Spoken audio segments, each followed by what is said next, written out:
Alrighty. Welcome back to Super Sentai Review, episode number 115.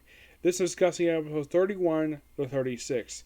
31 34 is 4 loosely connected episodes. I thought 30 was actually the last episode to feature Mason in his original look. I apologize for that. I got the wrong info. It was actually 31 was his last appearance in the original one. That 30 is the debut of the new style of basically monster robot that Neo Gear Empire uses for pretty much the rest of the season. Yes. And basically they're also having trouble dealing with the thing, so they have to come up with more power. So over the course of a few episodes, they try to develop a new move, a new technique. Basically the Super Electron, which simply has the 5 of them try to just come to heads together, go up in the sky, and just basically destroy whatever is basically the battling. And also in episode 31, we see the destruction of 2 characters. Yes, the characters of Aquilia and I think it's Mazer, I believe it is. Because they kill off 2 people in the same episode. So it's like, oh, let's have this new status quo by having to kill off two of the 5 beastoids. Yeah,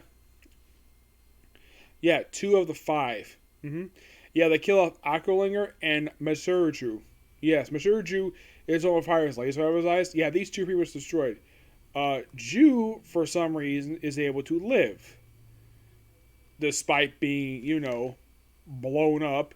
Yeah, basically, you have Monster worried about him. He spends the next couple episodes looking for his parts, though by the finale of this thing, he actually finds all the pieces of him and begs, he runs briefly to Peebo, who basically briefly in this final finale will suffer from amnesia. So, sorry about this. I had to make a little message.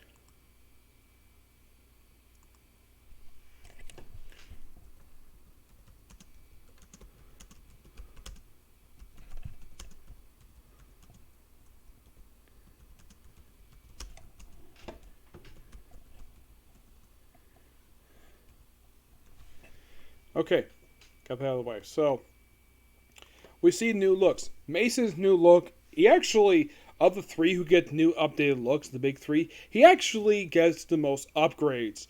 Like, they add a new top to his head, his arm gets upgraded, and he gets, more white in his attire. Farrah gets a little bit of development for her. She gets new apron, per se. And she gets fired some guns off, and almost looks like that Dr. Man made her breast, full of chemicals or whatever. It looks kind of weird. Monster in her hand gets an arm upgrade. Juno gets rebuilt. And they struggle these episodes trying to beat them with these new powers. And they finally do it in basically the first episode. It does work. It takes a little bit of time, but basically they're able to do it. And of course, they also have to use a new sword technique, the bio-particle cutter. Well, I call it cutter, even though it's not called cutter in the episode. Where they basically drain the particle beam into energy into the sword to slice at the monster. And that's using this point forward. And it's a really good story. Can stay up a new status quo. And then right afterwards, we have a 2-parter, an obvious 2-parter, featuring the return of an element not seen since episode 29, the Magnite. Yeah, remember that episode where they basically power affected by a meteorite? Well, apparently there was another meteorite hit the planet at some point in time, and apparently Neo Gear was looking for the damn thing, and of course this also is the debut of a character who only appears just in these 2 episodes. Oh yeah, definitely. He's known as the Magna Warrior. Yeah, he appears just for a couple episodes. And that's it. I love the guy's suit. It looks absolutely amazing on him. He wears it for 1 episode. Yeah, and here's the weird thing. From what I read, apparently after this 2-parter, the guy was never seen again. No, seriously.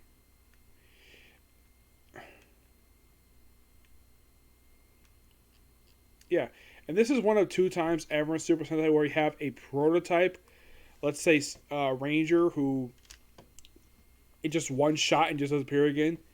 And he basically gets part of he had this magna power, and he really was become a bioman, and he basically is super strong. And it's like, oh, maybe he had bioparticles. And they examine the bio robot like they normally do, and nope, he does not have bioparticles. What makes him so strong? Never revealed because they never go through it at all. Nope. And he basically annoys them.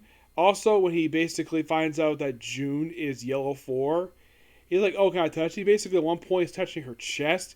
By the way, he does this twice.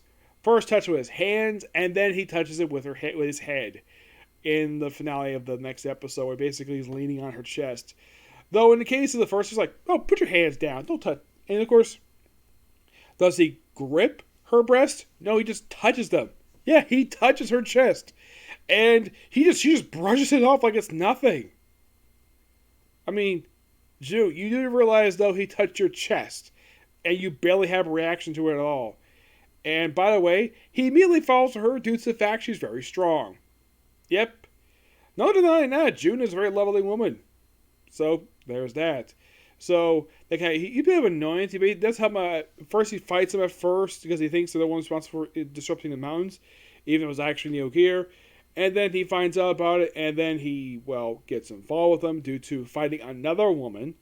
Yeah, this actually is Farrah Cat. He gets turned them into Magna Warrior, briefly fights them, and June is able to turn them back due to the fact that he was actually kind of indirectly responsible for becoming Magna Warrior in the first place.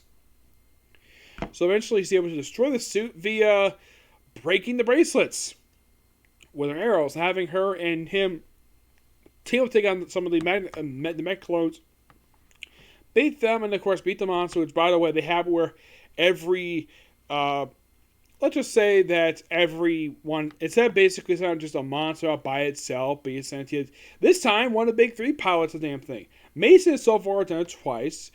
He did it in episode 31 and 32, in episode 33 and in episode 32, and in the case of 35 and 36. Yeah, fair to it. Monster's only done it once in episode 34. And you probably think with the one with the way there's like a skeleton one, there's a wrestler one. Yes, as for why they switched up the monsters, yeah, it's never actually explained of why in the world. Now, it could be they want to do something new, per se. It's possible.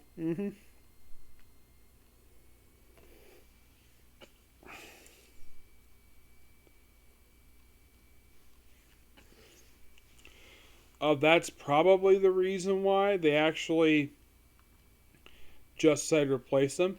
Because, after episode 30, they get brand new set of these things. And of the first 30, only one appears in 2 episodes. Actually, 2 of them does. Yeah. But then, of course, they switch over in episode 30 from the Mecha Gets to Neo Mecha Gets. And, Magna Magnus is the first to appear in 2 episodes. Metal Magnus is piloted by Mason. He also pilots the Axe one. The Skeleton, Farrah pilots this one. Wrestler, obviously Monster. Magnet, Farrah. I'll find out about the rest, basically, as time goes on. But, oh boy, basically, the very next episode, it's the start of something new. A brand new character shows up in the next episode. Who is he, you might ask? Well, you'll find out in my next review. But that's going to be pretty much it for the review. I do have a couple comic corners planned to discuss way through later because I have a stream to do, okay? Next video. Bye.